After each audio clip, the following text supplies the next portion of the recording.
galera, uma boa tarde, boa noite, conforme o horário que você está assistindo, ou bom dia, conforme o caso. Vamos continuar nossas aulas aí de Direito para Concurso e vamos continuar sobre Direito Penal. Como eu falei na aula passada, nós tivemos uma pausa aí por causa de algumas viagens minhas, mas estamos retornando e vamos continuar os assuntos. Em Direito Penal, nós começamos aquela parte da aplicação da lei penal, né, artigo 1º e seguintes do Código Penal. Nós vamos começar agora uma parte que ela é muito teórica da matéria do direito penal, que é justamente a teoria do crime.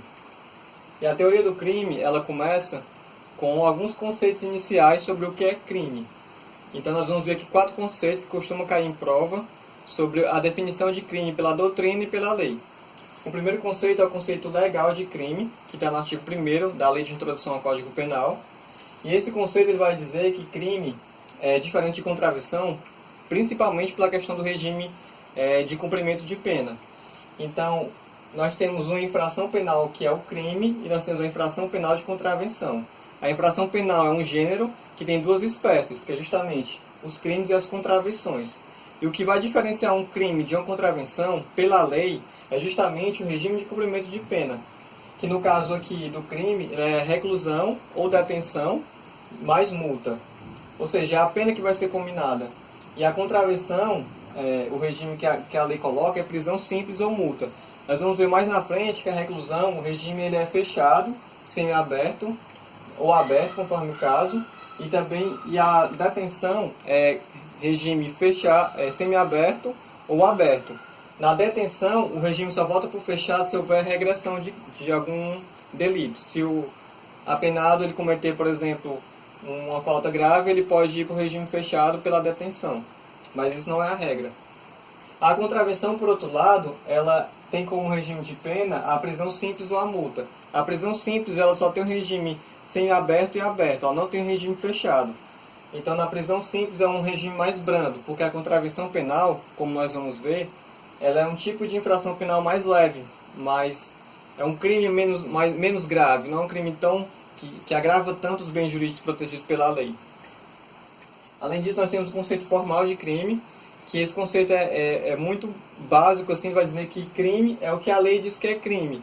E, na verdade, esse conceito ele remete ao primeiro conceito, que define crime e contravenção pelo regime de cumprimento de pena, pelo regime prisional que a lei coloca, certo? O terceiro é o conceito material de crime, que vai dizer que crime é a conduta humana que vai colocar a lesão, que vai lesar ou expor a lesão bens jurídicos constitucionalmente tutelados. Então, pelo conceito material de crime, nós vamos entender que o crime é aquela conduta que expõe, por exemplo, a vida, a propriedade, a integridade física. Esse tipo de conduta vai ser conceito material de crime. Realmente aquela conduta que ofende os bens jurídicos que a lei quer proteger. A lei quer proteger a sua vida, a sua integridade física, o seu patrimônio, e o crime é essa conduta que vai expor realmente a lesão a esses bens jurídicos. E o conceito analítico estrutural de crime, que a gente vai desenvolver ele, que é realmente o mais importante dos 4, que ele vai dizer que crime é fato típico, antijurídico e culpável. Então, crime, para essa definição, ela é muito mais ampla. Ela é muito mais ampla porque tem vários substratos aqui, tem vários elementos que nós vamos ver, que ele vai dizer o que é crime. Então, esses 4 conceitos são importantes para fim de prova, porque sempre cai alguma prova, o conceito legal, formal, material e o analítico. E o analítico a gente vai começar a trabalhar nele sobre várias perspectivas daqui para frente. Bom, galera, continuando nossa aula, vamos falar sobre o primeiro substrato do crime. Como falei para vocês, pelo conceito analítico ou estrutural de crime. Crime é fato típico, antijurídico e culpável. Nós vamos estudar o primeiro elemento do fato típico, que é justamente a conduta. Nós vamos ver que a conduta ela tem várias maneiras de ela ser praticada e também tem algumas coisas que vão excluir a conduta. Então, esse é o primeiro elemento do crime, que é justamente o fato típico. Sobre a conduta, nós temos a conduta comissiva, que quando você faz uma ação, você pratica uma ação, você vai estar praticando essa conduta do fato típico. Por exemplo, no crime de homicídio, o artigo 121 do Código Penal, como eu coloquei aqui, matar alguém é uma conduta humana prevista na lei como crime. Então, ela está com um fato típico, você praticou aquela conduta, você vai ser punido, processado e punido. A conduta também pode ser omissiva, própria ou imprópria. A omissiva própria é aquela que o dever objetivo que a lei coloca recai sobre todos. Então, por exemplo, num caso de omissão de socorro, todas as pessoas que estão presentes naquela cena de omissão de socorro, elas são responsáveis para evitar que aquele resultado ocorra. Está no artigo 135 do Código Penal. Então, essa omissão aqui, a lei manda que você haja, que você tenha uma atitude. Se você não tomar essa atitude, você pode incorrer no crime de omissão de socorro, que está no artigo 135 do Código Penal. Só que essa omissão também ela pode ser imprópria, né, ou impura, conforme a nomenclatura. Essa omissão imprópria, ela recai sobre aqueles que são garantidores pela lei. Ou seja, aquele que tem um dever de garantir, por exemplo, a vida ou a integridade daquela pessoa que está sob seus cuidados.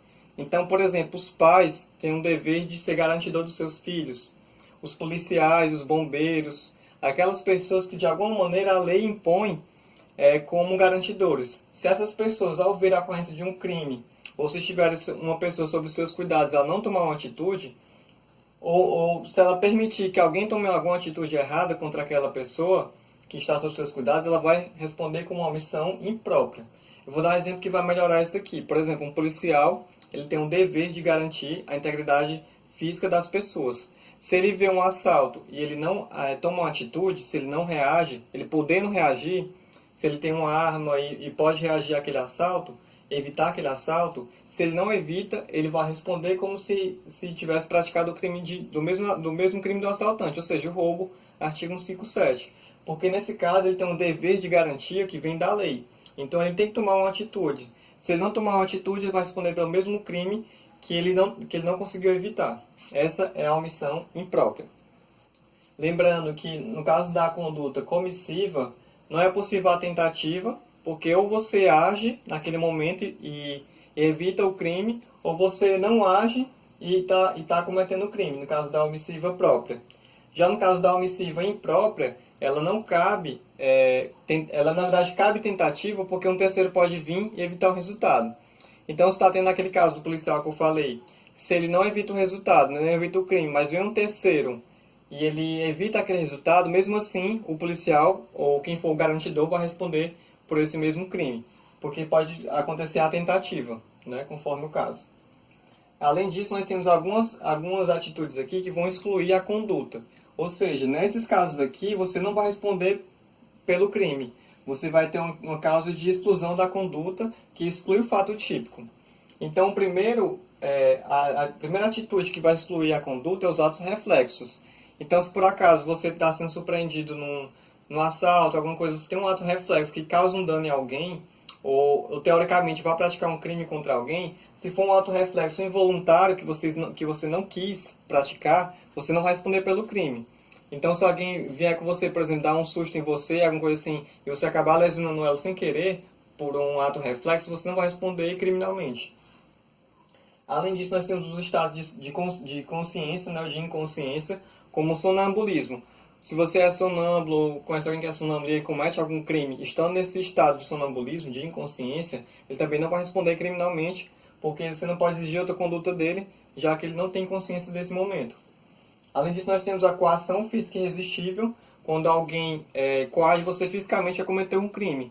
Então, alguém que pega na sua mão e esfaqueia alguém, ou usa o seu corpo para atirar em alguém. Então, é um tipo de coação física irresistível, que você não podia resistir, você não vai ser punido, apenas o autor da coação, o terceiro que fez a coação. Além disso, nós temos o caso fortuito ou força maior, quando realmente são eventos imprevisíveis que não tem como você ter nenhuma atitude num caso fortuito, numa força maior. Por exemplo, numa tempestade, que você... por exemplo, a pista está com óleo, alguma coisa assim, você não teve como parar e causou um acidente em alguém ou matou alguém, não era culpa sua, não foi nem culpa nem dolo sua, foi caso fortuito, fosse maior, você também não vai responder.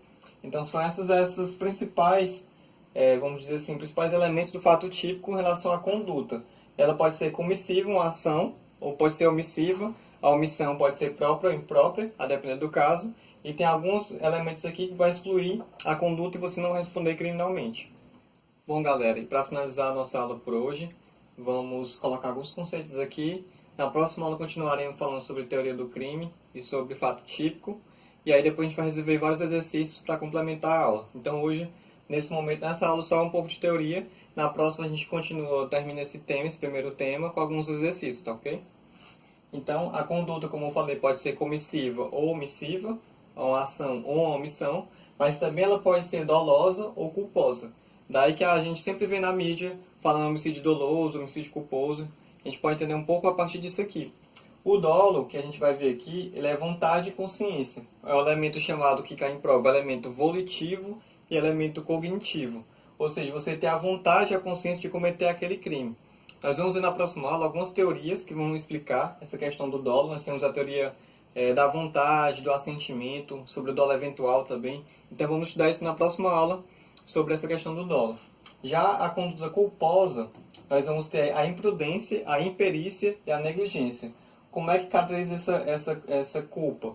A gente pode ver, por exemplo, exemplos em relação à imprudência quando você avança o sinal vermelho. A imprudência, ela sempre se relaciona a alguma coisa que você é afoito, aquilo que você não se espera normalmente de uma pessoa numa situação normal. Por exemplo, no sinal vermelho todas as pessoas param, porque a lei determina isso. Então, quando você ultrapassa o sinal vermelho em alta velocidade, você é aquela pessoa afoita, então você está sendo imprudente, você não está tendo os cuidados necessários que a lei coloca. Já a imperícia é quando você não tem a habilidade técnica para aquela ação. Então, por exemplo, você é médico, então você quer ser cirurgião, tem que fazer uma formação e realmente ser cirurgião, né? Por exemplo, cirurgião plástico, cirurgião obstetra, enfim. Mas a imperícia é justamente quando você não tem aquela habilidade que a lei exige. Por exemplo, para você dirigir um carro, você tem que ter a Carteira Nacional de Habilitação, a CNH. Se você não tem e você comete um crime, esse crime pode ser culposo na modalidade de imperícia. Você não tinha a perícia necessária para efetuar aquela ação. E também nós temos a negligência, quando você não faz uma atitude, um cuidado necessário para que você evite um crime. Por exemplo, quando você tem o seu carro e você não faz a manutenção adequada, a manutenção necessária, então você está sendo negligente. E se você, por exemplo, seu pneu sai do carro ou fura e você atropela alguém ou causa um acidente, você pode responder na modalidade culposa, uma lesão corporal ou até mesmo um homicídio culposo por causa que você foi negligente. Então, a conduta ela pode ser tanto dolosa como culposa. Nós temos essas modalidades de dolo e de culpa. E na próxima aula nós vamos ver algumas teorias sobre tanto dolo como culpa. E só para finalizar nossa aula, como sempre eu coloco, eu queria deixar vocês um versículo que está lá em Isaías, capítulo 40, a partir do versículo 31, que diz assim: Mas os que esperam no Senhor renovarão as suas forças e subirão com asas como águias. Correrão e não se cansarão, caminharão e não se fadigarão. Então, se você acredita em Deus e você tem fé, mesmo que não seja em Deus, mas principalmente em Deus, porque nós cremos que Deus existe, que Ele é a razão de toda a existência, quando você coloca a sua confiança em Deus, você se renova, você tem mais forças para continuar. E isso é nos estudos também. Você tem que ter essa fé em Deus, você tem que ter essa confiança em Deus, porque Ele lhe deu a saúde, Ele lhe deu a vida, e você tem que realmente buscar forças nele, porque a força vem dele. Então acredite em Deus, que Ele pode realmente lhe recompensar, e Ele quer muito mais do que simplesmente seu estudo. Que Ele quer que você cresça na vida e você estude, realmente seja realizado, mas Ele quer realmente conhecer você e ter uma intimidade maior com você. Então espere em Deus e confie nele, porque Ele é o seu refúgio e Ele vai lhe fortalecer. Então que Deus te abençoe e continue nos estudos aqui. Se inscreve no meu canal, curte, compartilha com seus amigos. E na próxima aula nós continuamos com outros assuntos. E a próxima aula vai ser sobre direito processual penal, que também é um dos assuntos aqui da nossa aula, certo? Tudo de bom, até mais, valeu, obrigado.